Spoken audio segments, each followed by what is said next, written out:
Salam, mən Kənan Məstəliyev, İdman Jurnalisti Rekorda saytın baş redaktoram. Siz isə 11 adam ekstradasınız. Həmişə olduğu kimi dəyərli dostum və həmkarım Anar Xanırov bizimlədir. Anar, xoş gəlmisən. Xoş gördük. Qonağımız isə milli komandanın sabiq futbolçusu və hal-hazırda milli komandanın direktoru olan İlqar Qurbanovdur. İlqar bəy, xoş gəlmisiniz. Çox sağ olun dəvətinizə görə. Sağ olun. Necəsiz? Şükür, hər şey yaxşıdır, salamatçılıqdır. İşlər necə gedir milli komandada? İşiniz hal-hazırda vəziyyət necədir? İşlər yavaş-yavaş toparlanır, yaxşıdır. Axırıncı oyunlarda gördüyünüz kimi biraz ağır oyunlar idi. Ağır qrup düşmüşdü. İstər-istəməz stresli oyunlar idi. Şükür Allaha ki, o stresdən çıxdıq. Hal-hazırda oyunlarımız yoxdur. İnşallah martda gözlənilir oyunlarımız. Hələ ki, belə işləyirik. Daxildə bəzi işlərimiz var, onlarla məşğuluq. Ümumiyyətlə, hələ ki, vəziyyət sabitdir. Vəziyyət sabitdir. Məncə də artıq belə deyək də bizim milli komanda haqqında düzdür, məlumatlar yenə də var, yəni bu öz yerində, amma müəyyən elə bir ki, o son nöqtədən dönmək istəyirik. Ümumiyyətlə, milli komandanın da sabiq futbolçusu olmuş İlqar Qurbanov kimi, milli komandanın sabiq futbolçusu kimi hazırki milli komandanın perspektivini necə görürsünüz? Belə deyim də, yəni perspektiv bizdə həmişə var, amma bir yerə kimi olur. Həm bizim dövrdə, həm bizdən öncəki dövrdə həmişə perspektiv, amma sabitlik çalışmırdı. Yəni bunu aradan qaldırmağa çalışırıq. Əlbəttə ki, bu çox uzun bir prosesdir və bu prosesdə sadəcə federasiyanın əlində deyil, belə deyim də, yəni ümumi olmalıdır hər şey. Çünki Azərbaycan futbolu deyəndə təkcə milli komanda deyir, bu klublarımız da buna daxildir. Ümumiyyətlə, belə deyim də, vəziyyət lap pis deyil, amma lap da yaxşı da deyil. Görürük də, şəraitlərimizi görürük, neçə illərdir. Yenə uşaq futboluna girmək istəyirsən, girmək istəmirəm, amma yenə də istər-istəməz giririk. Təbii ki. O mövzuya giririk. Problemlərimiz çoxdur, həddən artıq çoxdur və bunu həll eləmək üçün də vaxt lazımdır. Düzgün iş qurmaq lazımdır. Şükürlər olsun, yavaş-yavaş bu yolda addım atırıq. Düşünürəm ki, yavaş-yavaş ən azından bir qıpırdama var. Çətindir, amma istəsə deyəndə, yəni ki, necə başa salım onu ki, tam yəni bunu belə, tək affa istəməməlidir. yəni ümumi olmalıdır bu, yəni ümumi hamısı bu bir yerdə olmalıdır ki, yəni ki, nəyəsə nail olaq. Aydındır. Yəni burada mən belə başa düşdüm ki, siz yəni burada hər şeyi bir federasiyanın həll eləyəcəyi potensial, yəni düşünmürsünüz ki, bir dənə bunu federasiya eləyir, klublar, futbol ictimaiyyəti olaraq biz bir yerdə. Mən ümumi deyirəm. Mən danışırıqsa biz Azərbaycan futbolunda biz ümumi danışmalıyıq da. Yəni ki, təkcə federasiya ya da təkcə klub olmamalıdır. Yəni ümumiyyətlə belə bir fikir var ki, bu federasiyanın əlindəki rıçaqlar var ki, o rıçaqlardan istifadə eləyərək istər uşaq futbolu, istər ölkədəki futbolun yəni gedişatına təsir eləyə bilər. Yəni bu təsir rıçaqları həqiqətən də yəni varmı, möhkəmdirmi? Yəni sadəcə milli komanda belə affan vasitəsilə klublara pul verməklə, yəni bu iş bu formada, yəni bunu rıçaq saymaq olarmı, yəni təsir eləmək üçün? O pul məsələlərinə tam da girmək istəmirəm, amma madəm girmişik bu mövzuya, yəni əgər pul verilirsə, əlbəttə ki, nəzarət də olmalıdır. Əlbəttə, yəni nəzarət olmasa da klublar bunun mahiyyətini başa düşməlidirlər. Ən azından bunu yaxşı mənada istifadə eləməlidirlər.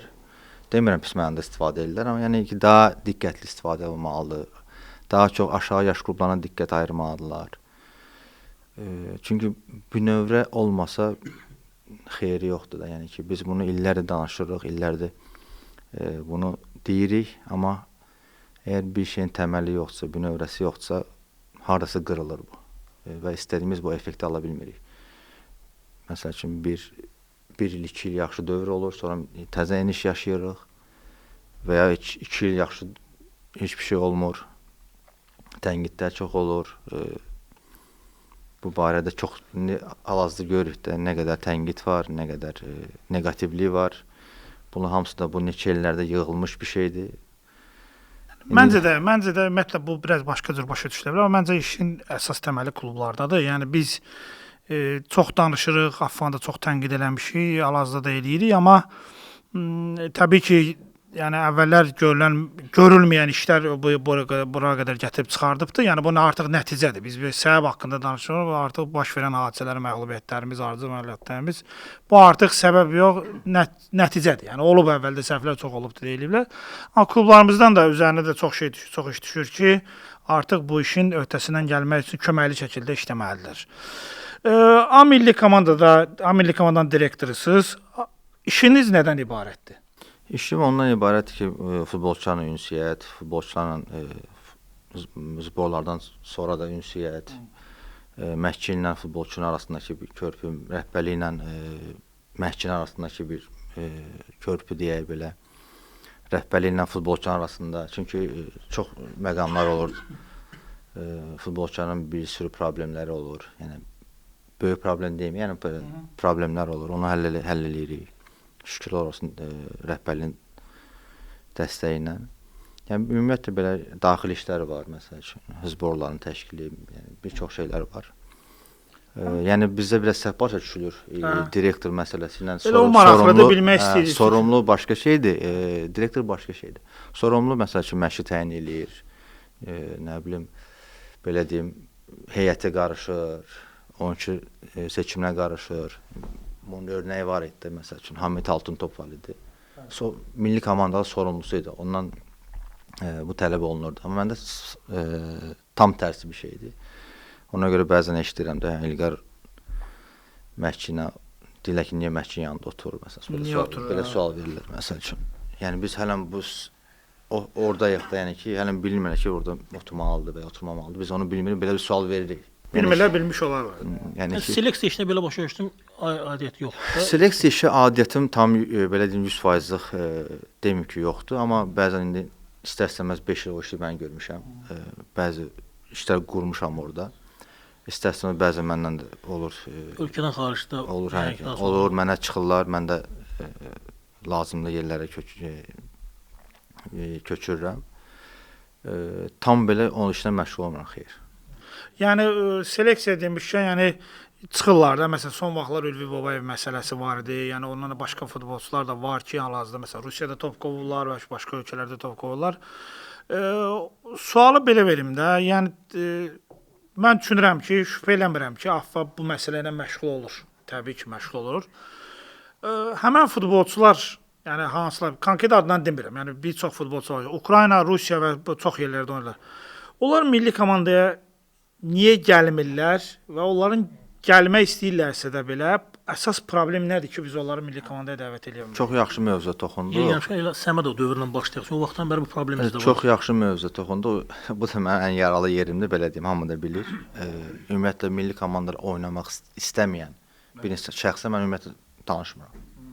Mən şəxsim, bəlkə məndən başqa kimsə danışar, inanmıram ki, kimsə danışsın, amma ümumiyyətlə mən bu işi gördüyümə görə neçə illərdir istər-istəməz məndən soruşurlar.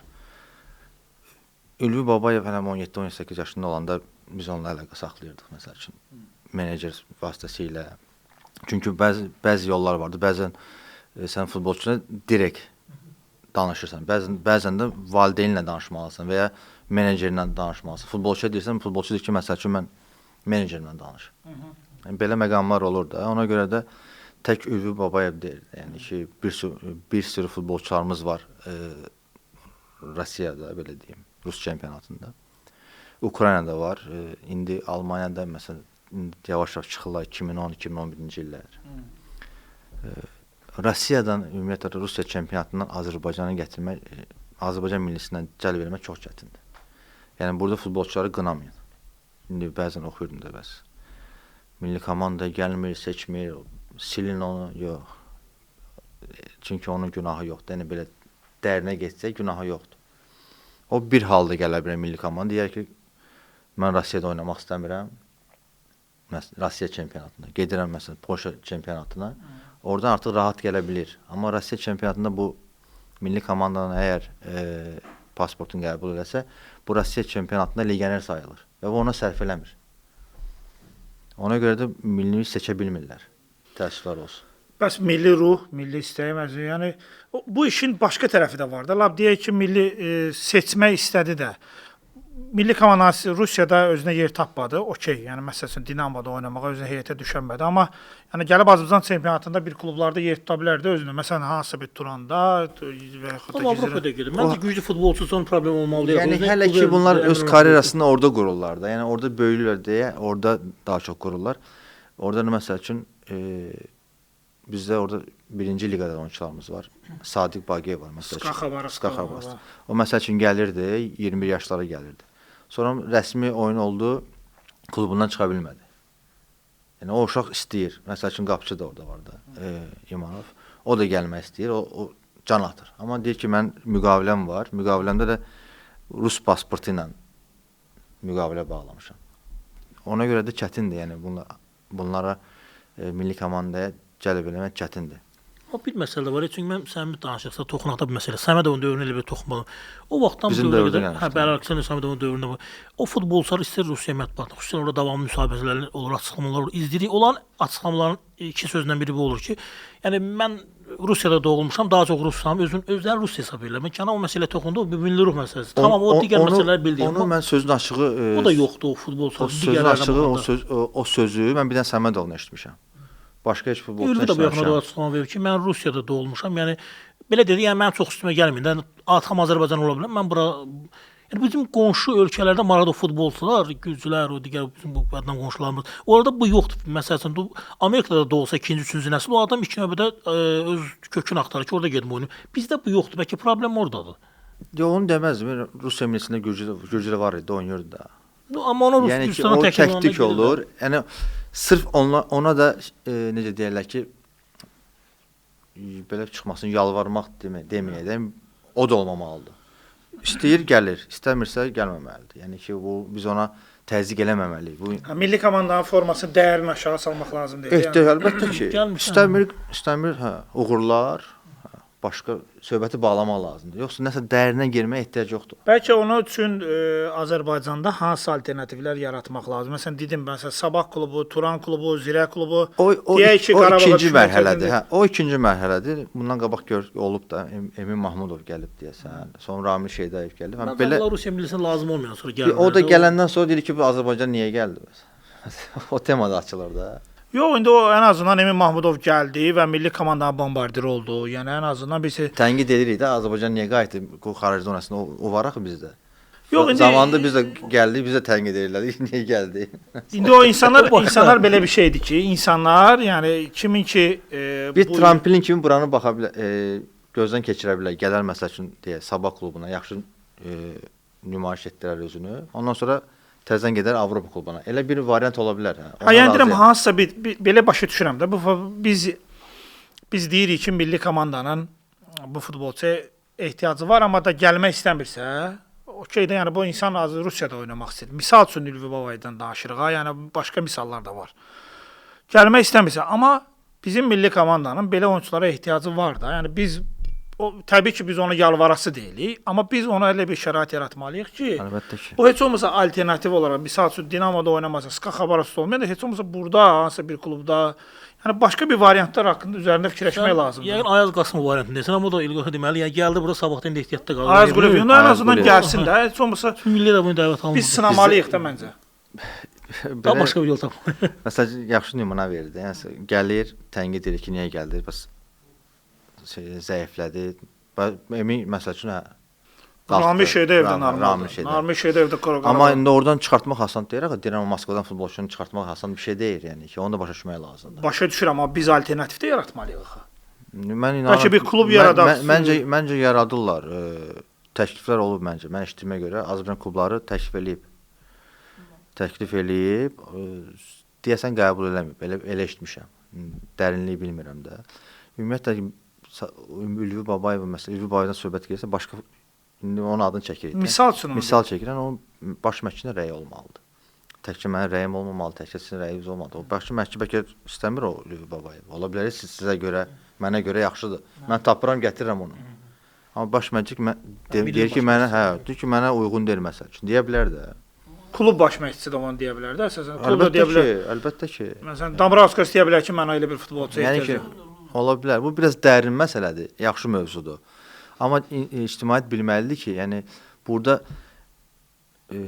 AFFA-nın belə günahı yoxdur da. Yəni ki, indi mən Yox, futbolçu istəmirsə AFFA. Hə, cəmaət dedi ki, indi AFFA-da işdir indi şey eləyir. Yox.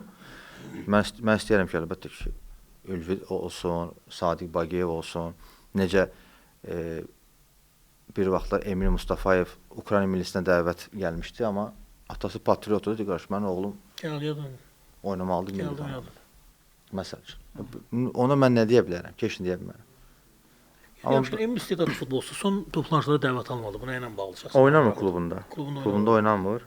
Ona da bildirmişik ki, klub tapmalısan, oynamalısan, çünki istedadlı futbolçusan. İstedadlı futbolçu. Milli komandanın özünün də nəticələri də buna təsir eləyə bilər də. Yəni nə mənada? Məsəl üçün Azərbaycan milli komandası daha uğurlu çıxış eləsə, daha ön planda olsa, yəni belə deyək də, səhnəni daha da böyüdə bilsə, daha ön planda olsa futbolçular bizi seçə bilərlər də. Yəni daha düzdür, yenə də deyirəm, yəni insan bizim millidə oynamaq istəmirsə, zorla gətirməyi o ürək istəyir. Yəni ki, mən yenə deyirəm, əgər mən eşitsəm mənə şəxsən bir futbolçu desə ki, mən milli komandada oynamaq istəmirəm, mən onun yəni ünsiyyət qurmaram.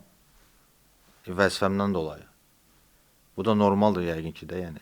Amma belə bir durum yoxdur.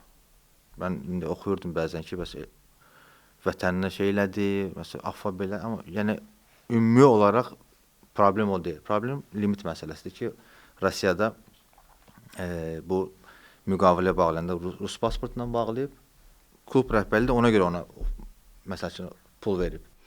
Hə, yəni ki, misal üçün bu futbolçu əgər Azərbaycan pasportun olacaqsa, əlbəttə komanda o qurur. legioner sayılacaq. Legioner sayılacaqsa düşəcək ehtiyatda qalacaq. Ehtiyatda olanda da bizim milliyə kömək eləyənməyəcək. Elə bir ki, bir-birinə Onu deyirəm mən, oynamırsa orada. yəni milli komanda orada Çünki klub rəhbərliyi illik özünün komandasını qurur. 24 nəfər. 3 dənə legioner gətirir Braziliyalı, qalanı da 21 nəfər də Rus məskəni saxlayır. Onlardan biri də Azərbaycanlıdır, yəni belə. O sonra o dəyişə bilmir də. O nə qədər güclü futbolçu olmalıdır ki. yəni Braziliyalıdan üstün olmalıdır da. Yəni Yəni, bir Bu çox Braziliyalıdan güclü olmalıdır ki, bu legioner kimi oynamalıdır. Oynasın başa düşdüm. yəni Rusiyanı başa düşdüm, bəs başqa ölkələrdə də bu vəziyyətdir. Yəni məsələn Yox, başqa ölkələrdə deyil. Məsələn, Ukraynada olanlar gəlirlər də. Rüstəm Əhmədzadə gəlirdi, Anatoliy Nuriyev gəlirdi, Emin Mustafayev gəlirdi. Yəni ki, Ukraynada bu problem yoxdur. Çünki Ukraynada limit problemi yoxdur. Onlar daha çox oynadılar legioner, problem deyil onlarda. başqa ölkələrdə bəs Avropada vəziyyət varmı axtardığımız, yəni izlədiyimiz? Avropada çox çıxıb indi 2010-2011-ci illər aşağı yaş qruplarına inanıram ki, yəni ki, bir 3-4 ilə bir neçə futbolçu çıxa bilər. Əgər yəni ki, başqa bir problem olmasa da, çünki bizdə məsəl üçün 14, 15, 16, 17 yaşına kimi gəlirlər, sonra bitirik. Onlar da istəyirlər də milliyə gəlməkdə, yəni. Bəli, bəli. O Avropadakıların heç bir problem yoxdur. Bir dənə problem Rusiyadakı oynayan futbolçularla. Həm də bir şey var ki, Avropada, məsələn, Almaniyada bir Azərbaycanlının gedib Almaniya yığma heyətinə düşmə ehtimalı da, yəni o səviyyədə deyil ki, yəni adam insan istər-istəməz, məsələn, Renat Dadaşov haqqında deyə bilərik ki, yəni onun şansı olsaydı Almaniyada oynamaq, o bura gəlməzdi də böyük ehtimalla o gəlməzdi. Yəni ki, oynayırdı. Renat da oynayırdı Almaniya milli komandasında. Əlbəttə ki, özün nəyə görə gəldi bilmirəm. Amma olur da türklər də oynayır Almaniya milli komandasında, axıra kimdə oynayırlar. Yəni ki, yenə də gəlir çıxır futbolçunun öz seçiminə. Sözsüz. Futbolçunun ümumiyyətlə üstünə getmə düzgün deyil.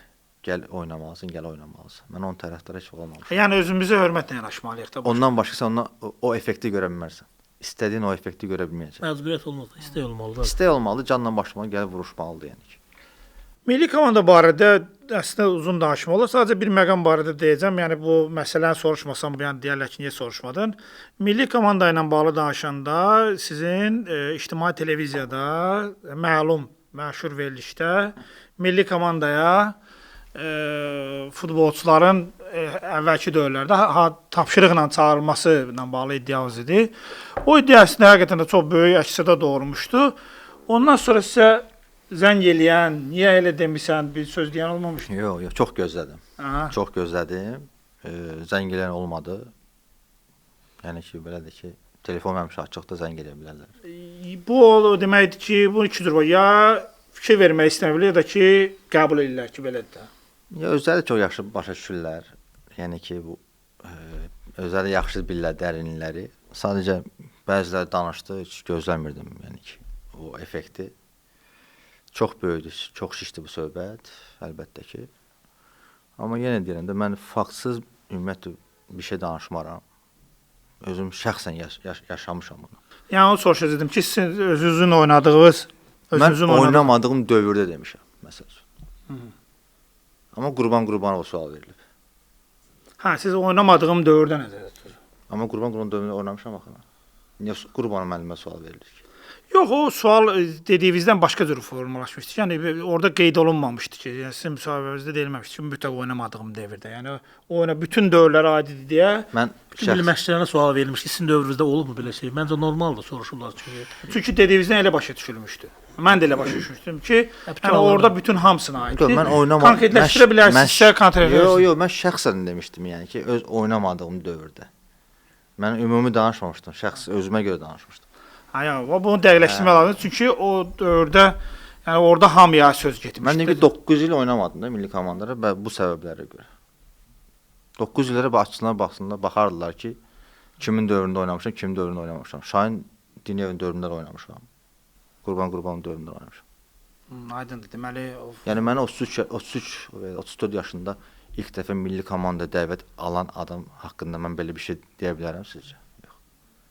Sadəcə bəzi adamların üstündən reytinq eləmək istəyirlər. O da ki, normaldır, mən başa düşürəm. Yəni futboldur, normaldır yəni. Yox, o reytinq öz yerində. Yəni bu işin böyüməsi, yəni əgər bir çox böyüdür, çox şişdir. Ciddi məsələdir əslində. Ciddi məsələdir, çünki ciddi ittihamdır. Yəni bu əslində şişməyə normaldır ki, biz bunu müzakirə etməliyik. Yəni əslində burada indi danışmağımız yaxşı oldu ki, yəni nəyə nəzərdə tutduğunuz, konkret kimi nəzərdə tutduğunuz ortaya çıxsın.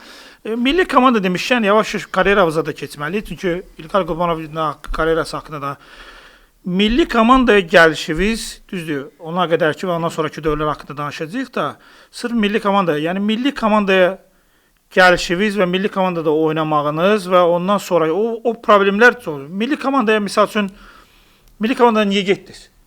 Konkret sualdan başlayaq. Niyə yola saldılar sizi? Nə problem oldu? Bilmirəm, indiyənə qədər bilmirəm. Yəni, çox söhbətlər gəlir, nə fast food söhbətləri oldu, forma. Fast food deyəndə yox, biz professional futbolçularıq, biz fast food. Yəni ki, istəyirəm bu barədə danışasınız. Yəni ki, mən milli komandadan Bert Foxun vaxtında uzaqlaşdırıldım və üstünə dedilər ki, məsəl üçün fast food yeyib. Yəni fast food yemişəmsə deyək də, yəni ki, ona görə milli komanda uzaqlaşdırırlar. Juniorda dönər yemişdən olsun ki. Vallahi nə bilim, cəmaət içki içir, nə bilim. Yəni bizim futboldan getmir söhbət, ümumi futboldan gedir. Ümumi futbol. Yəni ümumi danışıram mən. Bəli. Son deyirlər ki, yəni hansı bir futbol. Yəni ki, yox, orada İndiyə qədər müəyyənləşdirmisiniz ki, niyə yola saldılar? Niyə oldu belə bir şey, uzaqlaşdırılma? Yox, müəyyənləşdirməmişəm. Yəni ki, mən də düzdür, çox mənim üçün ağır idi. Yəni ki, ən yaxşı dövrlərim var idi Qarabağda. Yenə də çağırılmırdı. Bu Berti Fox çağırmadı. Başa düşdüm. Berti Foxdan sonraki baş məşqçilər də oldu. Onlar niyə çağırmadılar? Çağırmırdılar da, çağırmırdılar. Mən də həmişə çıxıb deyirdim ki, milli komanda həmişə uğurlar hazırlayırdım. Şansımı gözləyirdim deyirdim. Axırda sağ olsun Qurbanov 33 yaşında formamın haqqını verdi. Onda ola bilərmi ki, keçmiş AFFA rəhbərliyində bu məsələdə hansısa bir prinsip var idi, ola bilər. Çünki bir baş məşqçi məsələn deyək ki, Berti Foxun sinə hansısa problemi var. Lap obyektiv səbəbdəndir, fərqi yoxdur. Taktikaya uyğun gəlmir. Məsələn, taktikaya uyğun gəlmir, çox şeylər deyə bilər də. Berti Fox getdi, ardınca Yurçeviçi var, bundan sonra Prosinetskisi var, ardınca da obsləri var. Bəs onlar? Onlar heç birinə ünsiyyət qurmamışdım sözün düzü. Bir-iki dəfə İbrahim Şeyç var idi bizdə, Qarabağda. O da Prosinetskidən yaxın idi. Bir-iki də belə sual vermişdim bəlkə oturanda, görüşəndə. Yəni konkret bir cavab almamışdım. Yəni heç olmasa demirdi ki, rəqabətə rəqabətə oldu. Deyilməz axı rəqabətə. Qarabağda oynayan futbolçu. Əsas heyətdə oynayırdım. Yəni adlar çəkmək istəmirdim, kimlər çağırılırdı deyə, yəni mənə yaraşmaz. Yəni mən özüm Millidə rəqabət vardı o mövqedə. Ondan bağlı ola bilərdi. Mən rəqabətim deyəndə mən millidə o mövqedə Maaş Kirov, var idi. O güclü idi məndən o mövqedə. Sağ müdafiəçi kimi. Mən ümumiyyətlə özümü sağ müdafiə kimi görmürdüm heç vaxt. Yəni ki Sizi sağ müdafiəçi Qurbanov eləyir. hə, yəni ki o mövqedə ondan sonra yəni ki oynaya bilərdim, çağırıla bilərdim. Yəni Mahir olsa da əsas heyətə ehtiyac kimi çağıra bilərdi. çağıra bilərlər. Yəni mən bunu çox da dərinliyə girmək istəmirəm ki, olan olub, keçən keçib, amma şükürlər olsun ki mənə qismət oldu. Mən də indi burada çalışıram ki, hak edən futbolçular, Azərbaycanlı futbolçular milli komandaya dəvət olunsunlar. Aydın, milli komandaya dəvətinizi yadınıza salaq. Yəni orada ona qədər Türkiyənin aşağı yaş qruplarında 17, 19, hətta o 21 komandasında oynamısınız. O vaxtı siz niyə Türkiyəni yox, Azərbaycanı seçdiniz? Türkiyədən əsas millidən dəvət yox idimi, yoxsa var idisə də o vaxtda Azərbaycandan dəvət gəldi deyə milli ruh məsələsi oldu? Yox, indi bizim belə deyək də, yəni ki, Azərbaycan milli komandasında oynamaq istəyirdim. Sadəcə orada bəlli bir yaş qruplarında gəlmirdim bura. Və sonra 21 yaşlara Vaqif Sadıqov dəvət elədi. Onunla da belə karyeram başladı, milli komanda karyeram.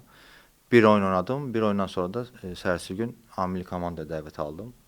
Yaxşı yadıma düşür ki, Zaur Tağzadə dedilər ki, bəs qızdırması var.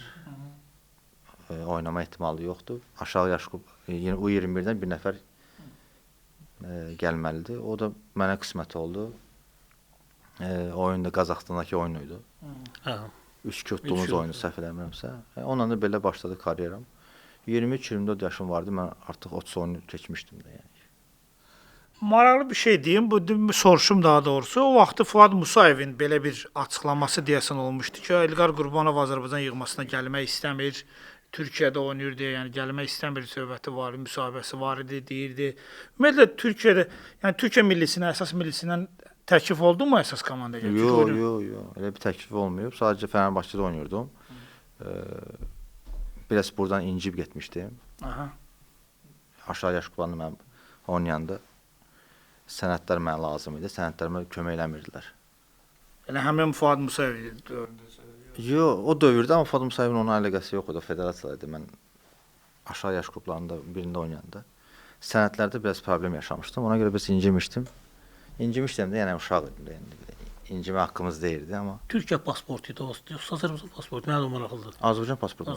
Mən orada Azərbaycan pasportu oynamışam. Sonradan Türk pasportundan Türk lisenziyası verildi mənə. Maraqlıdır, Türkiyə yığmasına təklif olsaydı, yəqin ki, Türkiyədə davam edəcəydiniz də yığma komandasında. Yox, məncə yox. Çünki bizdə ailədə hamı milli komandada oynayıb, Azərbaycan milli komandasında.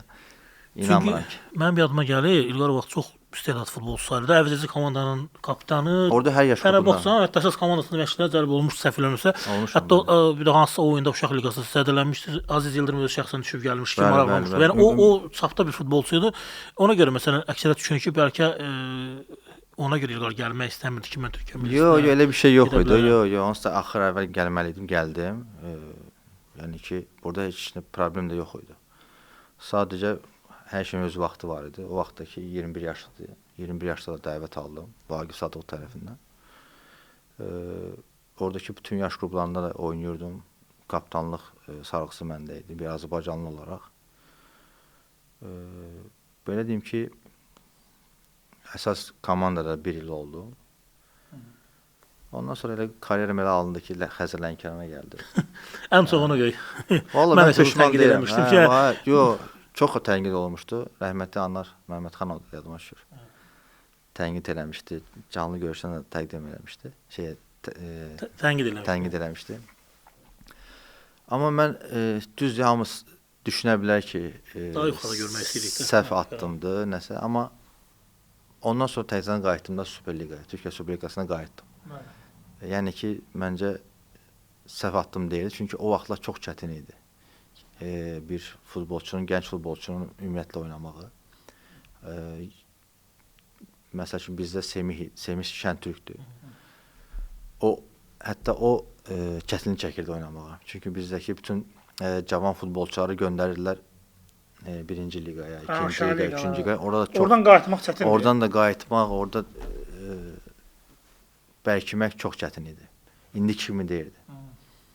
Ona görə də Azərbaycana gəldim. Uzun müddət oynadım Lənkəranda və təzədən transfer oldum Sivaspora, Super Liqaya. Normal oynayırdım. Bülent Uyğunun vaxtı. Bülent Uyğun vaxtında çempionluq oynayırdıq. Axırıncı həftələrdə itirdik biz çempionluğu. Yəni ümumi olaraq belə baxsan normal idi. Yəni İlqar Xəzərlənkəranə pula görə gəldi, bu söhbət olmayıb da. Yox, qəti. Xeyr, mən heç vaxt pul dalınca qaçmamışam belə ümumi danışsaq. Ona gələcəyik. O Xəzərlənkəranə hələ gələcəyik. Çünki hələ milli komanda məsələsində Türkiyə gedişiniz necə alındı? Çünki əslində Azərbaycanda da perspektivli futbolçu sayılırdınız və uğurlu ola bilərdi. Ora gedişiniz necə alındı? Heç nə təsadüf. Atamın Türkiyədə tanışı var idi. Futbolla. Türklər bir hamısı futbol aşiqidir. Dedilər ki, bəs belə bir klubda siz uşağı denənməyə də, yəni ki, belə sınamağa. Belə bir şansımı denədim və Fenerbahçedə qəbul olundum. Və bütün 13 yaşında mənə bütün şəraiti yaratdılar. Ona qədər burada harda məşq eləmisiniz? Məşqçiniz kim olub? Mənim məşqçim olub birinci Çingiz Azimov. Ondan sonra olub İslam Kərimov. İslam Kərimov olub Neftçi futbol klubu. Neftçi aydın. Ondan sonra da Neftçi futbol klubundan sonra getmişəm Fenerbahçeyə. Yəni Neftçidən getmisiniz. Neftçinə getmişəm, bəli. Neftçinin aşağı yaş klublarına getmişəm. Onda belə başa düşdüm ki, təbii ki, Neftçi və Fenerbahçe olanda insan təbii ki, Fenerbahçeını seçməyə, yəni nə qədər köklü klubumuz olsa da, yəni seçməlidir. Normaldır, abi, kim olsa gedər. O vaxtı Neftçidə davam elətdirsəydiniz necə ola bilərdi? Bilmirəm necə olardı, amma yəni bu suala biraz çətindir cavab vermək. Ən azından çox yaxşı məktəb keçdim də Fenerbahçedə. Onu deyə bilərəm. O vaxtı burada itib batara bilərdik də, yəni ki. Onu soruşmaq istəyirdim. İtib batara bilərdi, çünki mənlə oynayan o qədər istedadlı futbolçular var idi ki. 90-cı illərin sonu idi, 2000-ci illərin əvvəli idi. 85-86-cı illərdə o qədər yaxşı futbolçularımız var idi ki. Təvəllüdlər. Yəni ki, mən onlarla əlaqə saxlayırdım. Bəzi futbolçular var idi ki, deyirdi ki, futbolu qurtarmışam, Moskvada işləyirəm. Pis dönəmə düşdülər, bəli. Çox pis dönəmə düşmüşdülər. Orada mənim belə deyim, bəxtim gətirdi ki, belə bir şans yarandı. Atam sağ olsun. Mənə belə bir şans yaratdı. Və şükürlər olsun ki, oradan da çox yaxşı akademiya keçdim. Yaxşı bir məktəb keçdim. Orada Azərbaycanlılara münasibət necədir? Yəni çünki çox söhbətlər, müzakirələr gəlirdi ki, türklərin ümumiyyətlə Türkiyəlilərin deyək daha doğrusu. Yəni o vaxtdan ümumiyyətlə bizə münasibəti başqa cür idi. Yəni yox sevmir. Valla mən onu hiss eləməmişəm. Bütün məşqçilər tərəfindən də sevilmişəm. Mənim məşqçilərimin biri indi Okan Burukun köməkçisidir, İrfan Saralıoğlu. Mənim üstündə böyük əməyi var. Biri məşqçim olub İsmail Kartal, hamı bəllidir. Hamısından da çox yaxşı münasibətlərim olurdu. Yəni zarafat deyirdi, yəni Türkiyədə yaş qruplarında kapitanlıq sarğısı daşımaq. Fenerbahçenin özünün komandanın kapitanı. İkinci heyətində də kapitanlıq sarğısı məndə idi. Təkliflərim çox olurdu Qalatasaraydan, Beşiktaşdan, aşağı yaş qruplarından. Yəni Fenerbahçenin əvəzinin kapitanı olan, o 21-də kapitan olmuş adam necə ola bilər ki, Fenerbahçenin heyətinə təklif ala bilmir? Yəni bu necə olar? Yəni nə proses ola bilər? Bunu mənə hər dəfə deyirlər. Mən bir misal çəkirəm ki, belə bir şey də deyim də, mən məsəl üçün o dövrdə Qalatasaray və ya Beşiktaş və ya Trabzonsporda oynasaydım, mənim birinci komanda oynama ehtimalım çox idi. Çünki o klublar altyapıya önəm verirlər. Məsələn, bizim dövrdə kimlər idi? Ardalar idi də. Beşiktaşda Sərdar Özkanlar idi. Hamısı oynadılar. Amma bizim dövrdə heç kim oynamadı. Heç kim oynamadı. Bir dənə Semih oynadı. Semih də ki, getdi İzmirspora. Neçə illər orada pişdi, gəldi. Ondan sonra başladı. Hətta mən birinci dəfə Christoph Daum dönəmində birinci komandaya dəvət olunanda 1 il orada oldum, il yarım. Məsəl üçün, mənim oynadığım mövqedə kim oynayır? Yəni mən yan-yana oturanda Tuncay Sərxad, Tuncay Şanlı, Sərxad Akın, Semih Şəntürkdə qayıtmışdı. Onlar ehtiyatdaydılar. Nobre idi, Alex idi, Rebrov var idi, Beşşaslı var idi. Yəni hücumçu mövqeyi. Anelka gəldi. Yəni ki, mən həm hücumçu oynadım, həm də biraz sağ wingə, sol wingə. Yəni ümumiyyətlə çox ora belə rəqabət vardı. Mənim orada oynama ehtimalım yəni çox az idi. Yəni, təsəvvür edin ki, Tuncay oynamırdı. Yəni orada fikirləşmirdiniz ki, yəni bax heyətə düşmürəm, gedim başqa komandada oynayım. Mən düşünürdüm. Yox, onu düşünmürdüm, yox. Düşünmürdüm. Komandalarla təlim məşq toplanışlarına gedirdim. Bəzi oyunlarda şans verdilər. Birinci oyunum Fenerbahçe'də Werder Bremenə qarşı olmuşdu. Antalya'da təlim məşq toplanışında mənə sağ müdafiəçi qoymuşdu. Elə qismət olduq, sonra neçə illər sonra sağ müdafiəçi oldum. Yəni ki, mənim mövqeyimdə yəni çox güclü oyunçular var idi. Çox çətin idi rəqabət. Bəlkəmək istəyirdim, amma bəlkəyə bilmədim. Sonra dedilər ki, bəs getməlisən başqa kluba oynamağa. Çünki şans verə bilmirik. Yəni belə Xəzər Lənkərandan təklif gəldi. Oranı dəyərləndirmək istədim.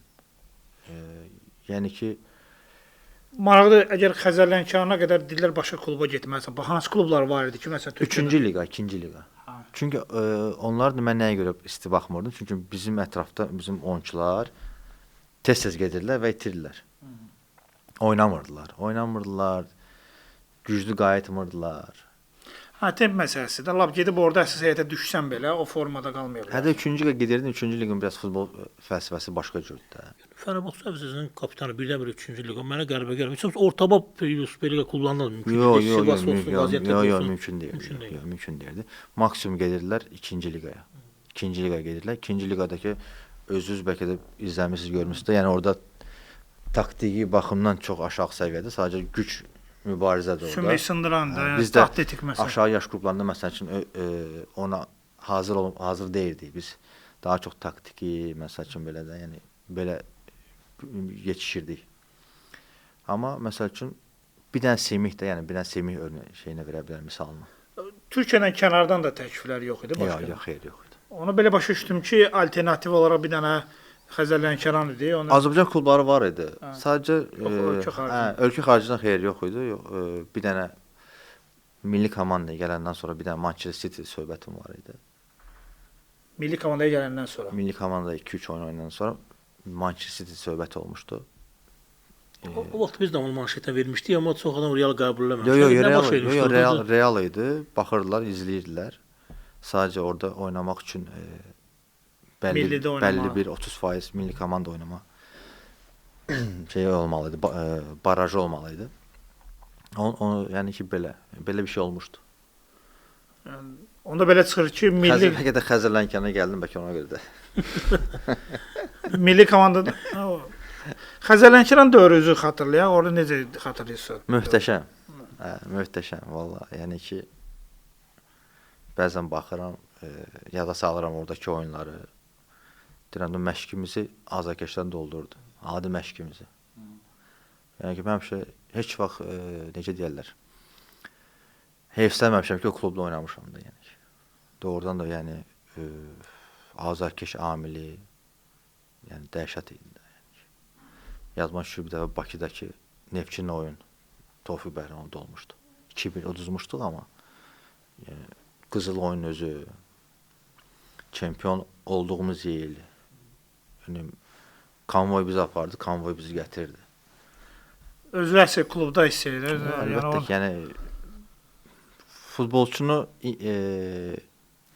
təkan verən, inkişaf elətdirəndən biri də azarkeş amilidir. Tamaşaçı yox, azarkeş. Bəli, təbii ki. Yaxşı, burada hər şey, yəni Xəzər Lənkəran, hər şey əladır. Bəs gedişin. Sonra da çempion olduq.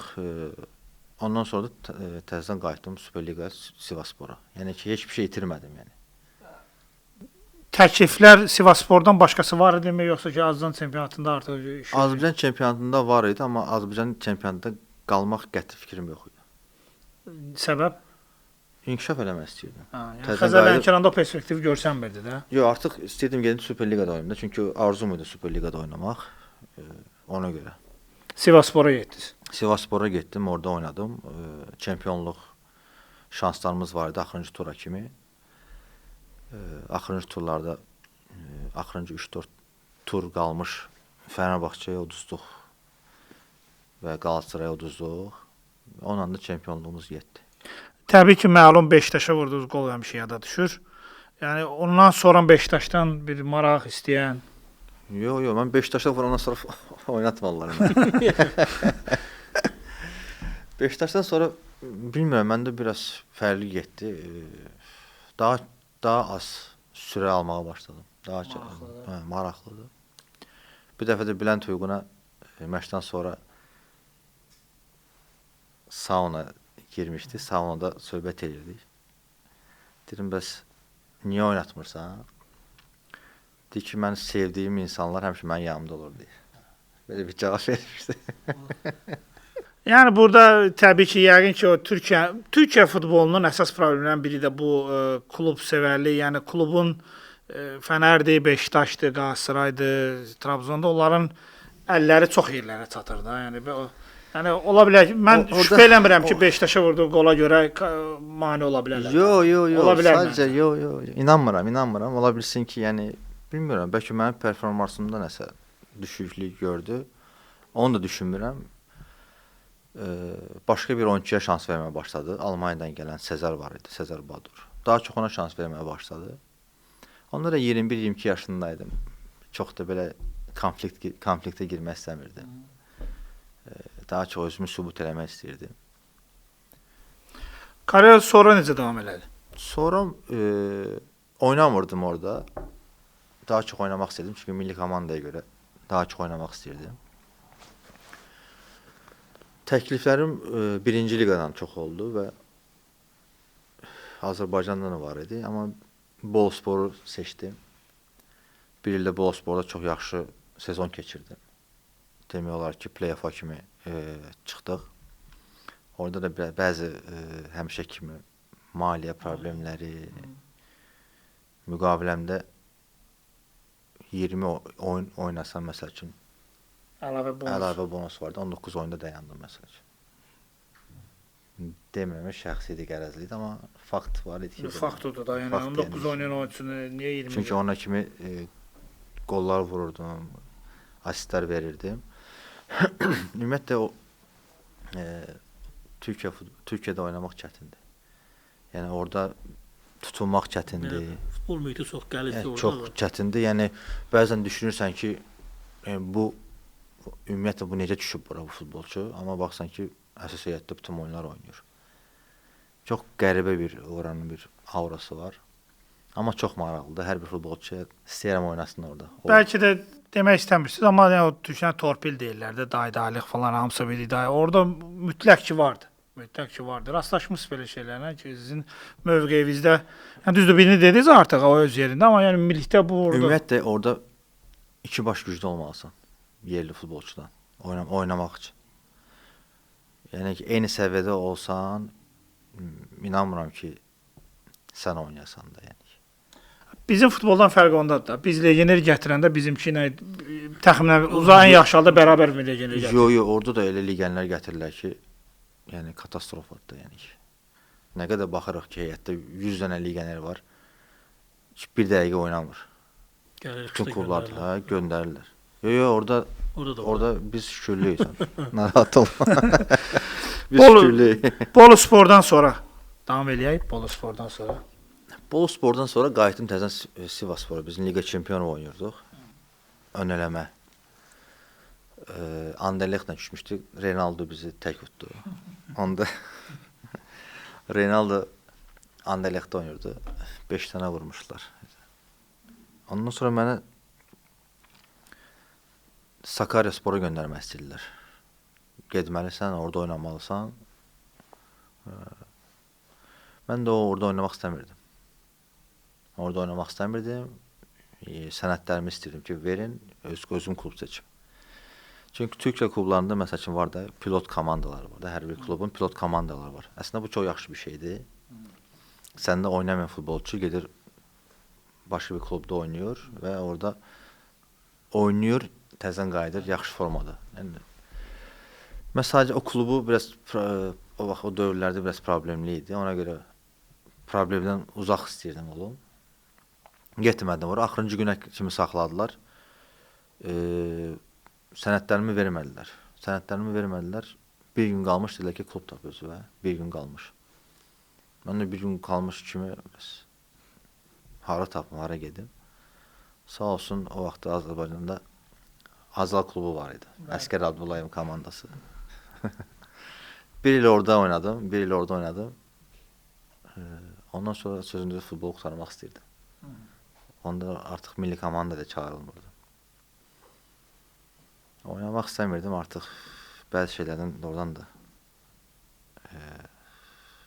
uzaqlaşmışdım. Təzən qayıtdım elə Mersin-İdman yurduna qayıtdım. Mersin-İdman yurduna. Orada transfer. Orada da bilmirəm Türkiyə çempionu sayılıram, sayılmıram. O il komanda Türkiyə çempionu oldu 1-ci liqada. Oynadım orada da bir 6 ay. Ondan sonra Qarabağ karyerası başladı. Mənadı Qarabağa təklif necə gəldi? Klub tərəfindən gəldi. Kaptan vardı, Rəşad Sadıqov vardı, Qurban müəllim var idi. Onlarla görüşdük. Antalya toplantıya dəvət elədilər. Orada oturduq, görüşdük. Qurban müəllimlə bir saat söhbət elədik. Ondan sonra belə yavaş 5 ay oynamadım. Deyirdi ki 75 kiloqrama düşməsən oynama ehtimalın azdır. Mən də biraz çəki almışdım. Harası bir 3-4 kilo çəki almışdım. Oynatmadı, bir 4 ay oynatmadı. Sonra bir oyun şans verdi Xəzər Lənkəran oyununa. 15 dəqiqə. Onda da gol vurdum elə girən kimi. Ondan sonra şükürlər olsun onların dəstəyi ilə təzən futbola belə yaxşı Yeni nəfəs oldu. Yaxşı əhval-ruhiyyə ilə qayıtdım. Yəni 8 il 7 sezon oynadım orada. Düşünürəm ki, çox uğurlu sezonlarım oldu. Çətin dövrdə gəlmişdik də, yəni başlamışdıq. Quzağında qalırdıq. O dövrlər idi. Ondan sonra yavaş-yavaş yaxşı dövrlər başladı. Avroliqalar. Ondan sonra yaşım 31-32 yaşım oldu, ayrıldıq. Qəbələ karyeram başladı. Qəbələyə qədər Qarabağdan rəqabətə görəmi, yoxsa nəyə görə? Yəni o mövqedə. Rəqabət deməzdim. Məncə limitə görə.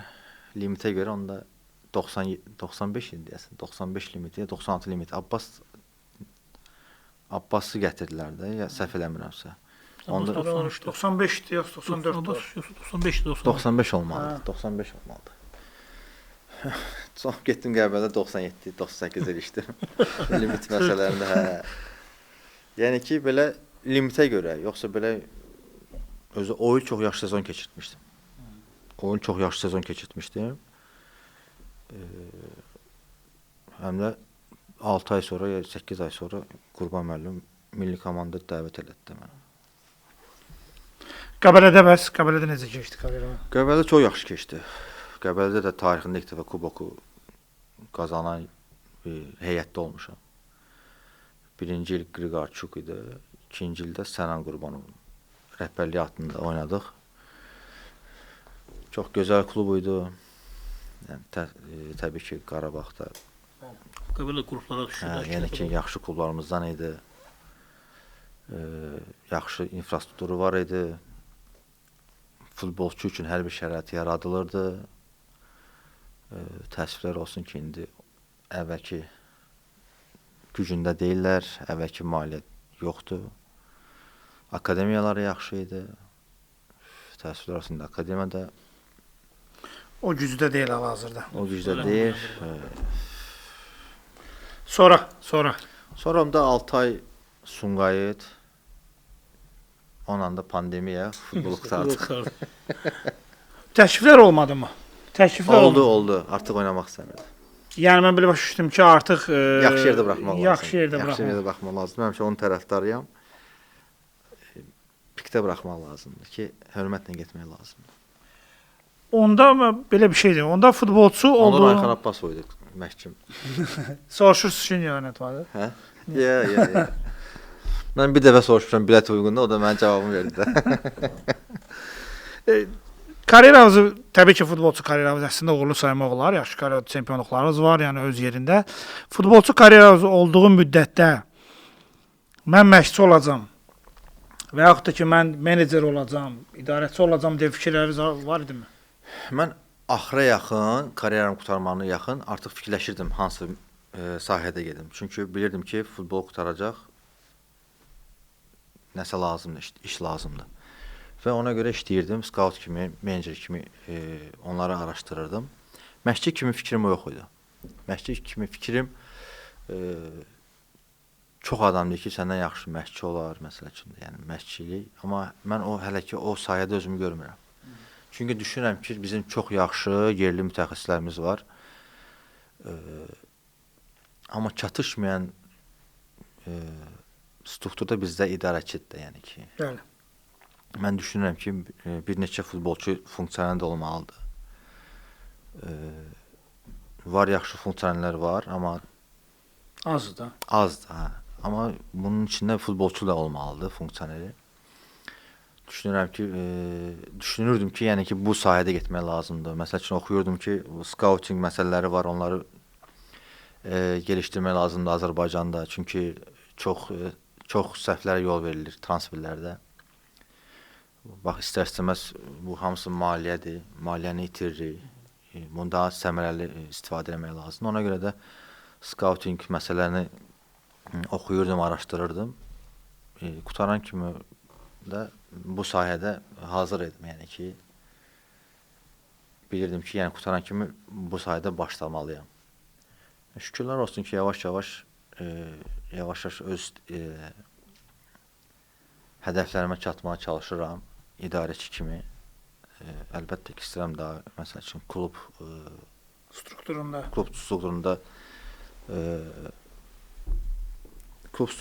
elə bir vəzifədə ki, yəni ki, tam prezident deməyim, prezident də ola bilər, məsələn. İdman direktoru ola bilər, amma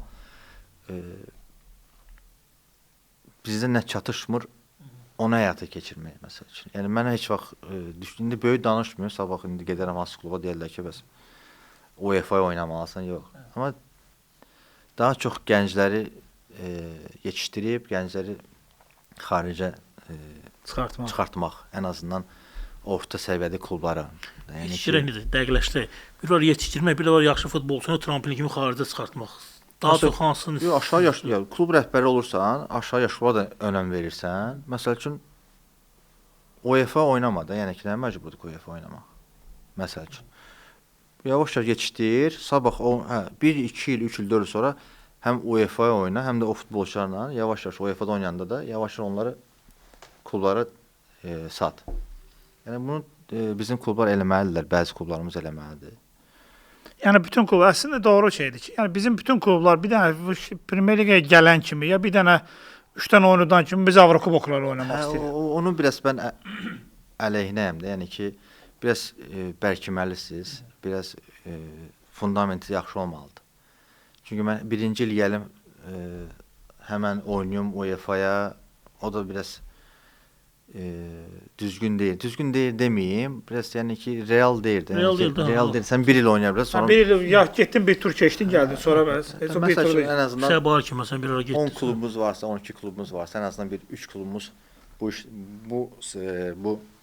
məqsədlə işləsə, düşünürəm ki, yavaş-yavaş daha yaxşı futbolçularımız olar.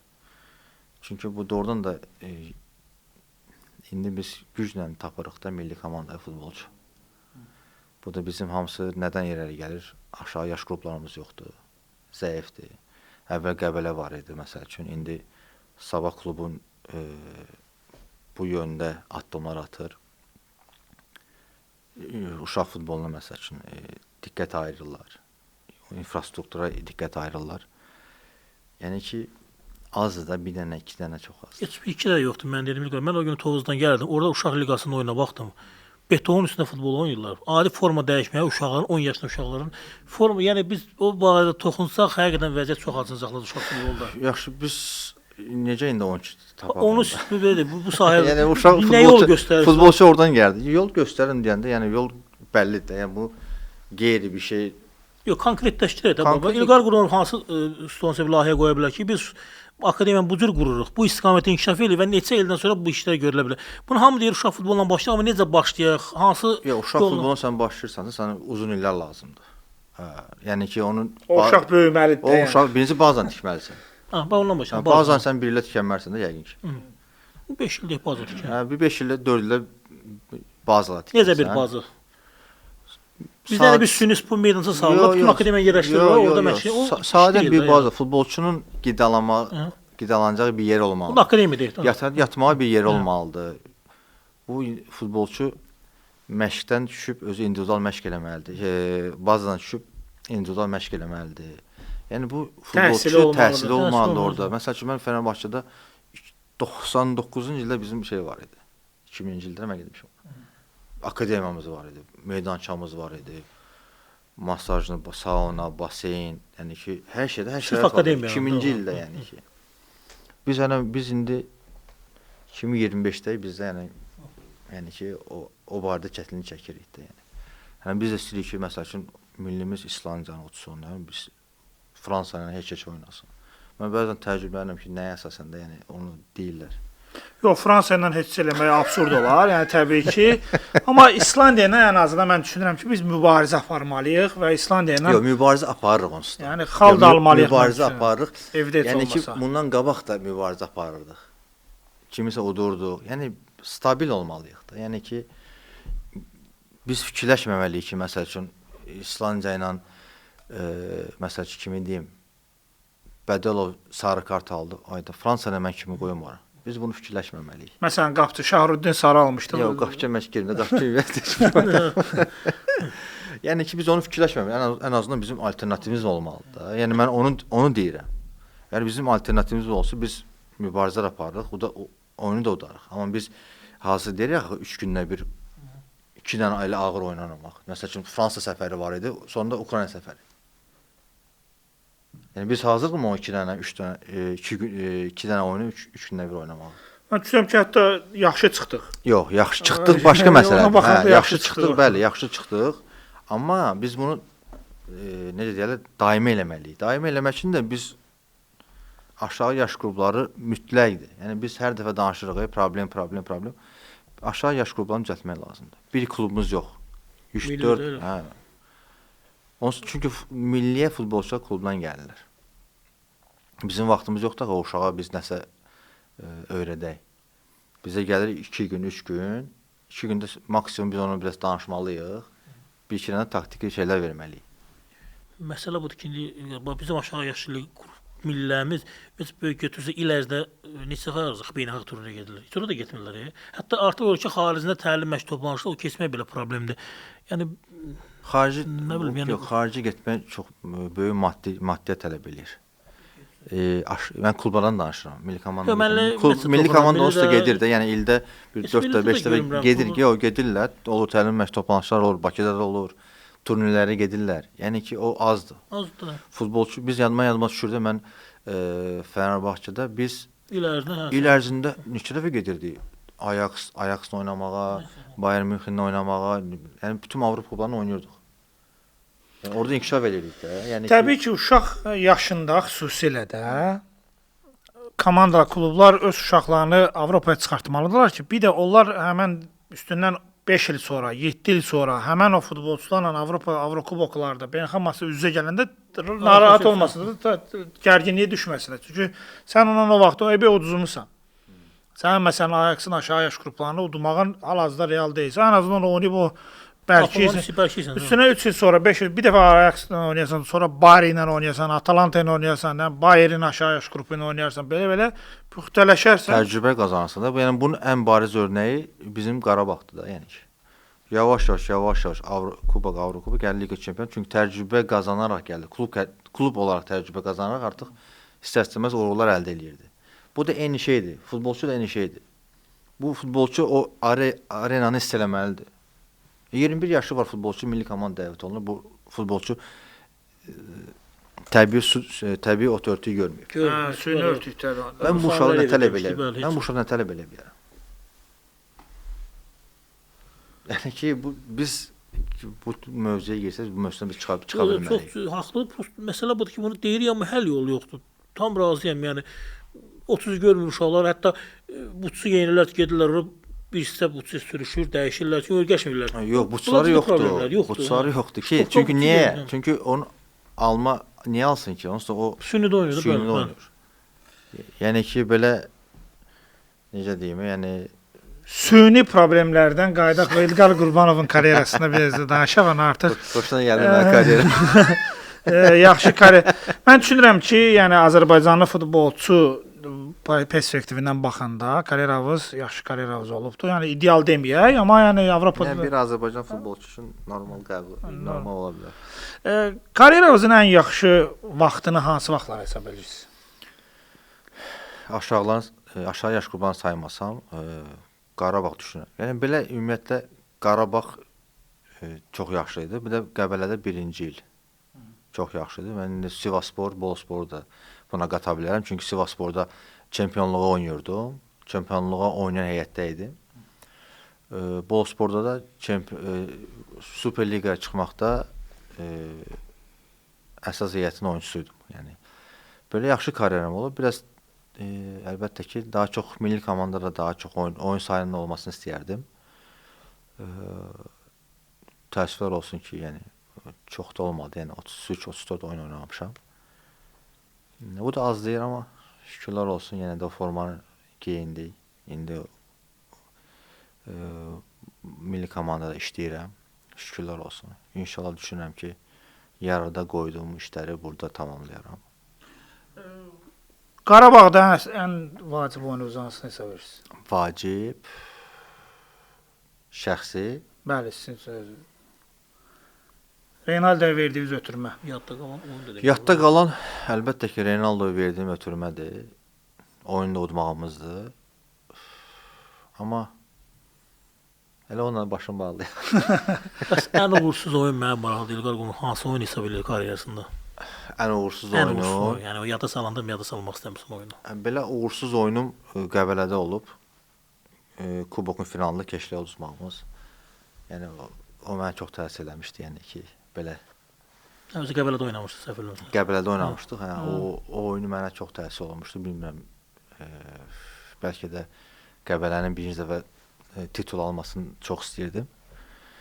Və oyun deyə bilərəm. O oyun mən ümumiyyətlə biraz belə şey qaldı məndə də, biraz yara kimi qaldı.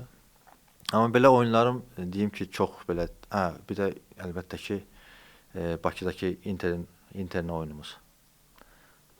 90 dəqiqədə vurduğumuz gol sayılmayan. Zelinkanın saymadığı gol. Əlbəttə ki, onu birinci yerə qoyum. Qəbələdəkini ikinci yerə qoyum. Çünki o oyun doğrudan da yəni ki, bizi haqsızlıq olmuşdu da, yəni haqsızlıq idi, böyük bir haqsızlıq oldu. Danışa bilmərəm də o hissiyyatı. Qoldan sonra sevinç və sonra o offside-ı görmək. Maraqlıdır. Orada adətən məndə bir xasiyyət var ki, birinci el epizodunda yan hakimə baxıram ki, boşuna sevinməyim də. Yəni məsələn məni o xilas eləmişdi, birinci ona baxdı ki, ürək dayana bilər. Top qapıya girəndə yəni biz heç nə hiss eləmirdik də. O moment heç baxmırdıq hakimə. Yadıma düşür, bir şəkil də var, o şəkil də var. Mən Almeydanın üstünə hopparam, Bədəvi mənim üstümə hoppanır. Namiq Yusufov da bizim üstümüzə hoppananda, gəlir yaxınlaşır ki, deyir, offside-dır. O offside sözünü eşidəndə elə bir o məndə soyuq tər gəldi. Yəni ki, ən dramatik oyun ola bilər. Yəni o var o vaxtı olmamağına. Var olsaydı gol təbii idi. Yəni indiyənə kimi yenə də baxıram, başa düşə bilmirəm ki, nəyə görə offside verilib orada. İzah da verilmədi. Yəni ki, yox, yəni ki, biz sözünüzü biz hamımız şokdaydıq. Bir də indi baxıram epizodda, bir də Rəşad Sadıqov gəlir, hakimlə mübahisə eləyir. O da həmişə soyuqqanlılıq o temalarda. Yəni ki, mən şəxsən şokdaydım. Yəni mən belə qalmışdım, baxırdım ora burada. Yəni nə baş verir məsələn. O vaxt deyirlər ki, Dnepr təbii ki, çəkmək istəyirlər. Məsələn, onda Dnepr finala qədər apardılar. Yəni bu məsələ də ola O bilərmi? şayələrdir əlbəttə ki, amma Dnepr getdi də finala kimi getdi. Sonra da dağıldı. Sonra da Dağıldı. Amma ümumi olaraq yaxşı illər idi. Yəni ki, o dövr çox yaxşı dövr idi. Çünki ilk dəfə Avroliqa, yəni belə şeylər yaşamaq doğrudan da insan özünü özəl hiss eləyir. İndi də Çempionlar Ligi məsəl üçün cəmaət daha çox uğur istəyir. Düzdür, indi tənqidlər də var, amma düşünürəm ki, bu tənqidlər biraz çoxdur. Kimə qarşı? Kluba qarşı? Futbolçulara qarşı, məşqçiyə qarşı ümumiyyətlə də, yəni ki, biz daha çox tənqidə mən heç vaxt qarşı deyirəm. Təhqirə qarşıyam. Təbii ki, yox, insan Çünki, təhqir eləməməlidir, o öz yerində. Ümumiyyətlə ki, hər bir məşqçini tənqid eləməlisən, sual verməlisən. Bu normal bir şeydir, amma mən ümumi məşqçilərdən Təbii ki. Yəni biz bəzən tənqidlə təhqiri səhv salırıq. Bəli. Məsəl üçün bu Nəriman məsələsində, yəni hər şey mən qırağa qoyuram. Bu uşaq, bu insandır. Yəni bu qədər tənqid olarmı, təhqir olarmı? Yox, tənqid oluna bilər. Deyə bilərlər ki, məsələn, sən falan epizodda qol vura bilmədin, epizoda çıxa bilmədin. O günahkar o deyir də. Yəni belə bax. Yəni yox, təbii ki, bir futbolçunun bacarığı bir yerə qədərdirsə, yəni yox. Çünki bir həftə, yəni ondan qabaq Chelsea oyununda 90 dəqiqədə möhtəşəm bir keçid eləyir. Kaşuka verir, boş kaşuk vura bilmir məsəl üçün. O, yəni futbolçunu tənqid eləyə bilərik ki, sən epizoda vura bilmədin, sən niyə vura? Bunu danışaq, amma insanı təhqir etmək təbii ki, o düzgün deyil. Dəstək olmalıyıq. Onsuz da bizim elə çox sayda cavan futbolçularımız yoxdur. Əlimizdə nə varsa onları qorumalıyıq. Demirəm, lap bunları belə. Belə danışaq. Mən bir qısa konkret sualını verim. Mən sadəcə səmizə bax. Biz bəzən 21-22 yaşı var artıq bu futbolçunun. Biz hələ də ona deyirik gənc istedadlı. 22 olacaq, il qutarır. Yəni Qarabağ kimi klubda oynayır, hər cür şəraiti, imkanı, Qurban Qurbanov kimi məşqçi. Yəni bir futbolçunun inkişaf eləməsi üçün hər cür imkanı var əldə. Yəni bu hər futbolçu əlinə şans düşmür də düzdür. Yəni Nəriman nə dərəcədə bundan istifadə edir? Mən düşünürəm ki, yetərə qədər istifadə edə bilmir. Yox, mən indi ümumiyyətlə 21 yaşında bir futbolçu klubda əsas heyətdə oynamırsa. Mən səni çox gözəl başa düşürəm, amma Nərimanın fundamentinə girmək lazımdır. Onun fundamentində nə var? Əgər onun fundamentində başqa cür olsaydı, başqa cür geçsəydi, bu 20-21 yaşında daha başqa şeylər eləyərdi. Çünki biz Nərimandan bunun artıq istəyə bilməliyik, bizim haqqımız yoxdur. Çünki bu uşaq akademiya görməyib. Yəni başa düşdünüz mən nə demək istəyirəm? Əkiz qardaşlar, məşqçilər onu çox çətin vəziyyətdə. Realdır o məşqçinin adı, bir də ikincisi onlar çətin vəziyyətdə böyüdüblər də. Çox gözəl bir şey vurğuladın. Bəs biz burada ilişirik də, yəni biz burada dayanırıq. Onu neyə yaxşı? Çünki bu uşağa bizim Avropadakı futbolçularla fərqimiz nədir? Onlar yaxşı akademiya görürlər. Bəzi momentlərdə daha soyuqqanlı olurlar, daha məsuliyyətli olurlar, daha yaxşı qərar verirlər. Amma biz də uşaq akademiya görmür bax. Nəriman akademiya görüb, yəni belə baxsın. Görməyib. Yox. O mənada onda biz gərək heç nə gözləmirik heç bir yer futbolçudan. Yəni biz gözləyirik, biz bunu eləyiriksə, biz buna şükür eləməliyik ki, bu Nəriman hələ bunu eləyir. Yox, mən düşünürəm ki, uman yerdən küsəllər. Yəni biz ümid eləyirik ki, biz istəyirik ki, daha yaxşısını görmək. Daha yaxşı, məsələn bizim əlimizə Ajaxın çətin vəziyyətə düşübsə, bu təbii ki, Ajaxla Qarabağı yanbayan qoymaqdır. Yəni bunu müzakirə eləmək belə düzgün deyil, amma biz bağışlı sözü kəsirəm. Ajax zəif ola bilər, bizə görə zəifdir. Ajax Napoliyə görə zəifdir, Chelsea'yə görə zəifdir, Atletico'ya görə zəifdir. Yəni bizə görə zəifdir Ajax. Yəni mən də onu demək istəyirəm ki, başa düşürük. Yəni biz Ajaxı indiki Qarabağ, indiki Azərbaycan futbolunun lider olan komandası Ajaxı ancaq bir halda uda bilər ki, o zəif vaxtında olsun. Bizim o Ajaxdan bəlkə də bundan sonra 20 il ərzində biz Ajaxı belə zəif qarşılamayacağıq. Yəni biz təbii ki, tənqid eləməliyik, təhqir müzakirəsi yoxdur, heç onu müzakirə eləmirəm. Tənqid də mən belə başa düşürəm ki, uman yerdən küsəllər. Biz umuruq, belə deyək də, günahkarı elə Qarabağ Futbol Klubudur ki, bu səviyyəyə qədər gətirib, bizi Ajaxı 10 xalı, 13 xalı istəməyimizi eləyə bilər. Biz tam tərsi sevinməliyik, biz qürur bilirəm, biz onsuz da sevinirik, qürur hiss edirik onu. Amma bəzən düşünürəm də, yəni ki, çox çox şey istəyirik elə bil ki. O üstəyə dişi iştah diş altında. Qaldırmışıq Mən deyə. Ajax'ı qoyuram, qırağa. Mən Hə. yerli çempionatdan danışıram. Bax bu günləri Musa Qurbanlı digər bir gənc futbolçumuz. Niyə bu yerli çempionatda o adam start heyətində oynaya bilmir? Qollar vura bilmir. Yəni mən tamam Ajax'a Avropanı qoydum qırağa. Bunlar yerli çempionatda oynamırlar. Qurban Qurbanov dəfələrlə şans buraxır, start 11-liyi görür, oyun getmir. Komanda dirənir, yenə Zubir, Yankovic əvəzləmlər təzədən oyunu dəyişir. Bu yerli futbolçular mən onu nəzərdə tuturam. Yaxşı Avropada Ajax səviyyəsində deyilsən. Sən çıxırsan burada Qəbəliyə vur, Karvana vur, nə bilim deyən ki, digər Yox, komandalara elə problem deməyək. oldu da. Musa Mən fikirdə 2 qalacam. il bundan qabaq Musa çempionatın bombardiri oldu. Yəni o elə danışmayaq. Ola bilər hə, niyə getdi, qayıtdı məsəl üçün. O temalara girə bilərik, amma Musa vurub bax Azərbaycanda bombardir olub. Ətrafında Hə, yox. futbolçular var. Mən atası biraz şey yanaşır. Hə də bəlkə də Atası çox şans vermək çox şey olur, istər. amma yenə də deyirəm, yenə də hara nə danışmırıqsa gəlib çıxırıq yenə də.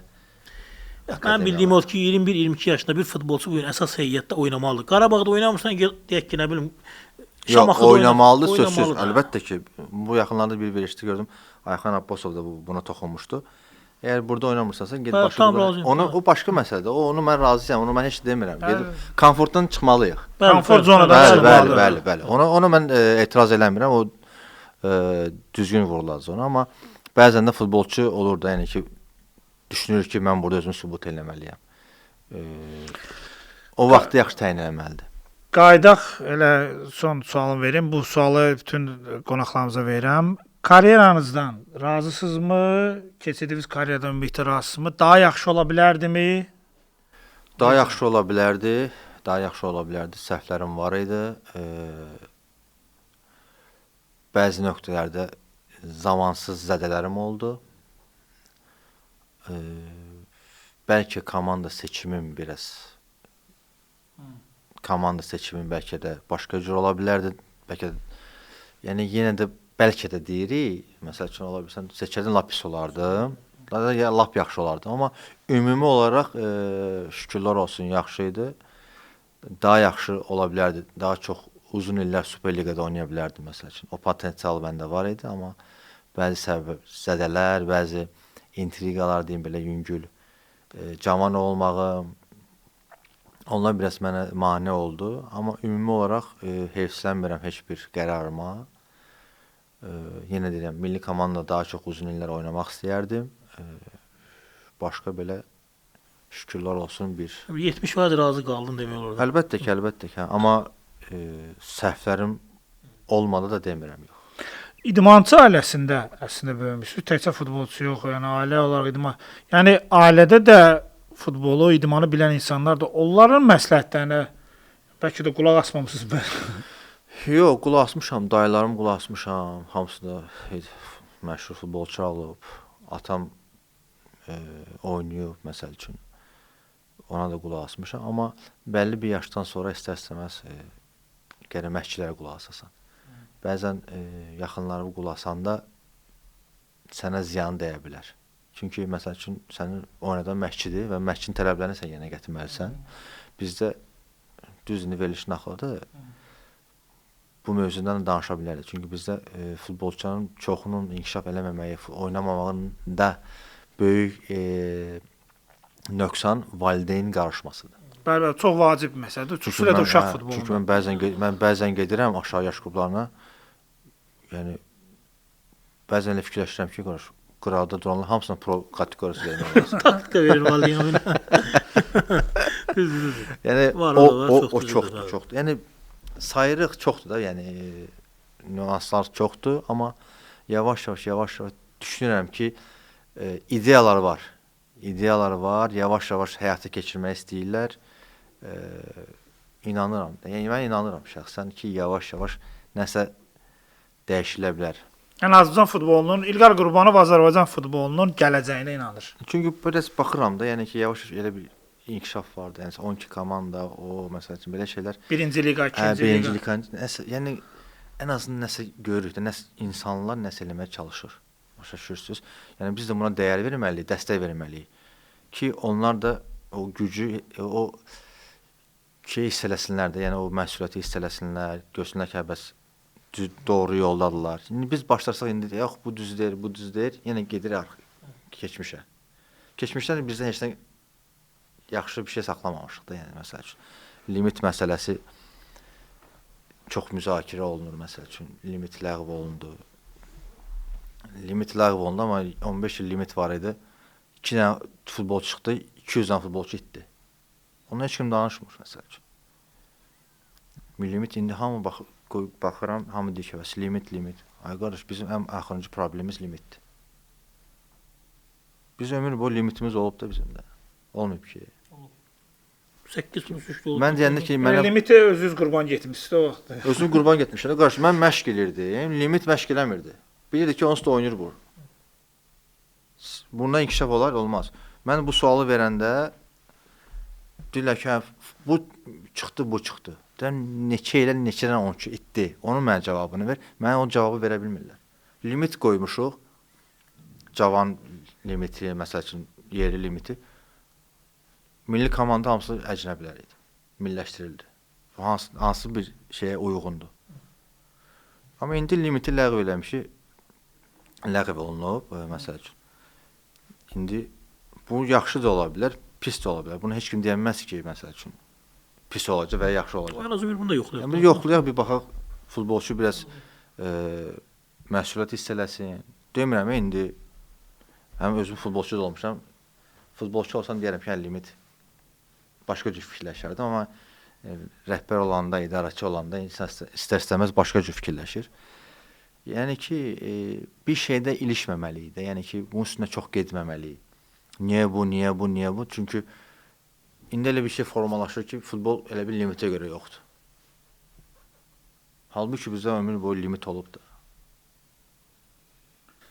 Limitimiz, Azərbaycan futbolunun limiti haradır? Yəni hara qədər gedə bilərik? Dünya çempionatı final mərhələsinə çıxa bilərik? İndi çətin görsənir. Yəni çətin. Hal-hazırda biz gərək Millətlər Liqasını düşünməliyik. Millətlər Liqasını yuxarı çıxmalıyıq. Ondan sonra biz nəyisə fikirləşməliyik. Hər şey etap-etap olmalıdır. Və tələsməməliyik də. Yəni ki, tez nəsə eləməliyik, yox. Yəni ki, yavaş-yavaş, pillə dözməliyik də. Yəni ki, yavaş-yavaş. Çünki bilirəm ki, onsuz tənqidlər var, baskı var. Amma əgər işi düz qursan, düz getsən, ona inansan, inanıram ki, sonunda nəsə uğur qazana bilərik. Ona görə də yenə deyirəm də millinin üstündə çox şey var idi, yəni ki, negativlik var idi. Şükür Allah ki, o negativlik biraz azalıb. Bu da futbolçularda hiss olunur. Ona görə düşünürəm ki, biraz daha səbirli olmalıyıq. Düzdür, indi mən qınamıram, insanlar səbir qalmayıb. Çünki uğur stillər amma buna məcburuq. Yəni başqa bizim yolumuz yoxdur. Başqa yolumuz inşallah bu yolla gedərik, uğurlar olar və uğurlu nəticələrdə görüşərik. İnşallah. Təşəkkür edirəm bir daha Mən gəldiyinizə təşəkkür görə. edirəm. Düşünürəm ki, hər şey yüksək səviyyədə oldu. Danışdıq, müzakirə elədik, bəzi şeylər var ki, aydınlıq gətirmək lazımdır. Bir daha təşəkkür edirəm. Sağ ol. Çox sağ olun. Bu qədər növbəti 11 adamlarda görüşərik. Sağ olun.